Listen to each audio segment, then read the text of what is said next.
আসসালামু আলাইকুম, সবাই কেমন আছেন? ঝাল ঝাল কষা কষা মাংস সবাই খেতে খুবই পছন্দ করে। আর আমার হাতে এইভাবে এই রান্নাটা, মাংসের এই রান্নাটা সবাই খেতে ভীষণই পছন্দ করে। আমি যেভাবে রান্নাটা করেছি, আমি এখানে 500 গ্রামের মতো গরুর মাংস নিয়েছি। পেঁয়াজ আর কাঁচামরিচ দিলাম। এখানে আমি একটা টমেটো কুচি নিয়েছি, কিউব করে কেটে। দিয়ে দিচ্ছি 1.5 চামচের মতো গুঁড়া মরিচ আর উঁচু করে 1 চামচ হলুদ। এরপর দিচ্ছি স্বাদ মতো লবণ।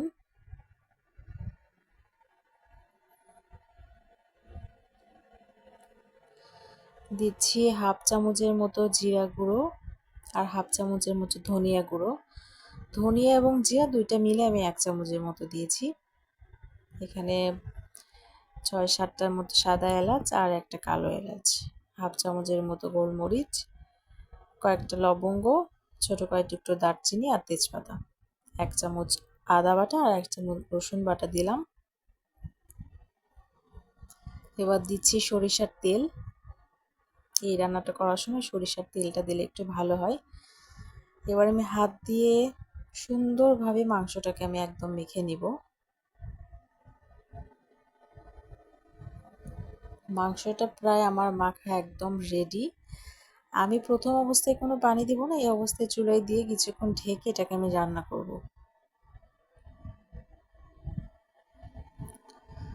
ঢাকনাটা সরিয়ে নিলাম, একটু নেড়ে চেড়ে দিচ্ছি আর কি। মাংস থেকে একটু পানি বেরিয়েছে, আমি সেটা দিয়ে প্রথমে একটু রান্নাটা করে নিচ্ছি। ঢাকনাটা ঢেকে দিলাম, আবার ঢাকনাটা সরিয়ে আমি আবার একটু নেড়ে চেড়ে নিচ্ছি। আমি কিছুক্ষণ পর পর ঢাকনাটা তুলে এইভাবে একটু নেড়ে চেড়ে দিব আর কি।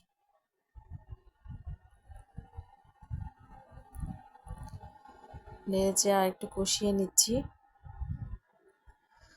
এ পর্যায়ে দিয়ে দিচ্ছি পানি। আমি পানিটা পরিমাণ মতো একবারেই দিচ্ছি, পরে আর কোনো পানি দিব না। পানিটা দিয়ে আমি সুন্দরভাবে নেড়ে এটাকে আমি ঢেকে দেব রান্না হওয়ার জন্য। আমি ঢাকনা দিয়ে ঢেকে 8-10 মিনিটের মতো এটাকে রান্না করেছি। ঢাকনাটা তুলে আমি এটাকে আরেকটু নেড়ে দেব।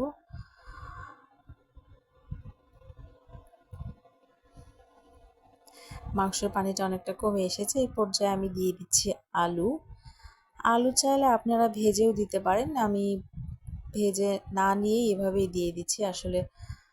এটা আসলে অপশনাল, যে যেভাবে খেতে পছন্দ করে। ঢাকনা দিয়ে ঢেকে দিলাম। কিছুক্ষণ ভাড়ার পর ঢাকনাটা সরিয়ে আমি আরেকটু নেড়ে চেড়ে দিচ্ছি।